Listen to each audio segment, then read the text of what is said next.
Time, 2 a.m. Blood rate, 110/90. Heart rate, 84. Pulse, 72. Nathan, magtulog ka sang mahamuok, ha? Ay, makaluluoy man ang bata ngayon eh. Tubtubuhi siya nga pas ano niyang balatian niya nga quadriplegic cerebral palsy. Siguro, kung wala sang permanente nga trabaho si Ma'am Roxanne, madugay na nga napatay ang anak niya nga ina. Oh, Ma'am, nagabugto ka. Bay, sino ka? Nga nakasulod ka dere? Bay, nga ginatayaan mo ako sa imong armas? Bay, hindi!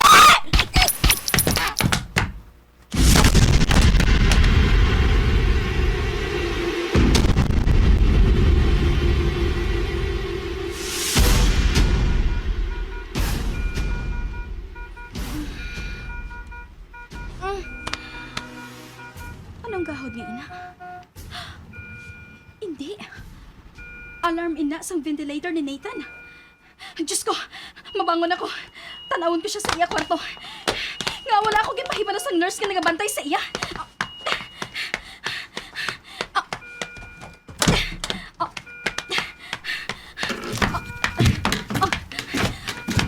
Alma!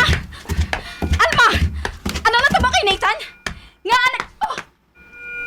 Sino ka? Nga nakasunod ka dire? Anong kinahanglan mo? Hindi!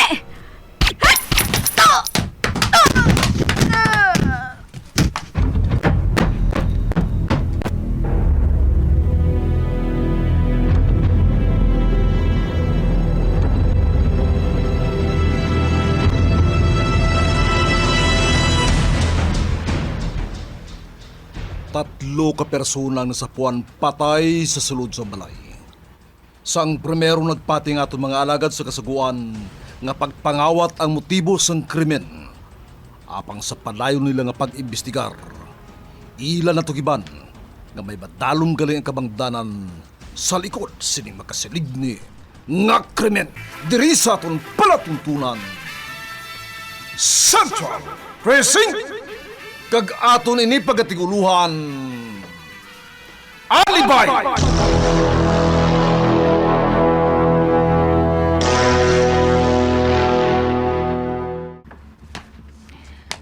Alma? Sis? Sadiin ka? Ari ka bala dire? Kaya na pa balang panawag ko sa imo sa cellphone. Hindi ko ikaw makontak. Sis! Sadiin ka mo? Nga balang wala sa tao dire. Oh, sa kwarto ni Nathan. Pasi ko na to dito. Oh. Ay! Diyos ko! Si Alma! Siya ang naghamyangon ngayon na sa salugang nabulit sa dugo! Ma'am, ikaw ang nagtawag sa station? Oo, sir. Nakita mo siling mo nga patay na ang manghod mo sa sulungan?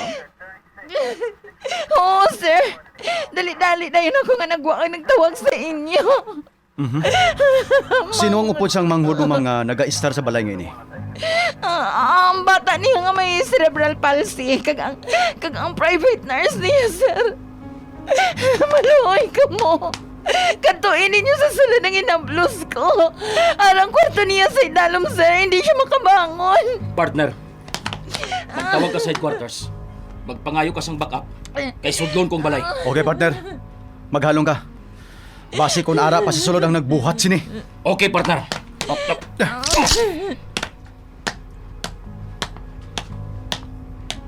Bah, nagakinayag ang mga gamit diri sa sulod. Oh, may babae matuod nga naghamyangon sa idalom sa nagdan. Ang kwarto diri sa idalom. Kadtuan ko. Be, abyerto sang gamay ang pirtahan. Itulod ko sang amat-amat. Karuna. Hindi! Tatlo ka mga biktima, sir.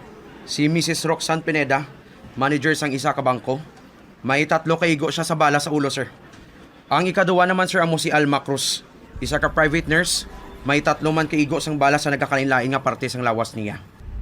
Ang ikatatlo, sir, amo si Nathan Pineda. Napulo ka tuig ang edad, sir. May balatian nga quadriplegic cerebral palsy kag nagakinahanglan sang round-the-clock nursing care. May anak pa si Mrs. Pineda nga lalaki, sir. Pero wala matabuan sa krimen bangod naga-eskwela sa isa ka university sa piyak nga probinsya. Ano ginkamat yan sang bata? Gindisconnect ang respirator nga nagaangot siya, sir. Mahimo nga nawadaan siya sang ginhawa. Na-suffocate, sir. Ano ang investigasyon sang Soko kag crime lab technician naton? May nakuha sila nga isa ka bullet fragment nga nalubong sa dingding, sir. May ice pick man sila nga nakita sa gwa sang balay. Ginpadala na ato sa crime lab, sir, agad makuhaan sang fingerprint. Padayon pa ang pagpangusisa nila sa sulod, sir. Nagakinayag ang mga gamit sa sulod. May mga kagamitan ba lang na dula sa sulod? Nakita sa salog ang bag ni Mrs. Pineda, sir. Naglinaptan na ang unod sini sa salog. Wala nang iya nga wallet kag wala man madula ang mga appliances sa sulod sa balay. Pati ng mga alahas niya sa drawer. Nadula ang auto ng biktima, sir, sa garahe. Pero nakita ini galayon hindi malayo diri. Sir, ginaprocess nato sang aton mga crime lab technician. Pahibala dayon ako sa resulta sang ila examination. Copy, sir. Okay. Mahimo nga isa ini ka simple robbery. Apang bangod kay nakita siya sang tagbalay kag nagbato. Amo nga ginpamatay na lang niya ini. Kung pagpangawat ang tuyo niya, nga wala na lang siya nagpangawat sa lubos. Nga wala niya ginkuha ang mga alahas kag malahalon nga gamit sang biktima. Jutay pang ebidensya kag mga clues nga ato natipon. Hindi pa naton matumod kung ano gid ang motibo sa krimen gayni. Sa dinang utod sang biktima, Ato sa sulod sang patrol car, sir. luyag ko siya masugilanon. Okay, sir.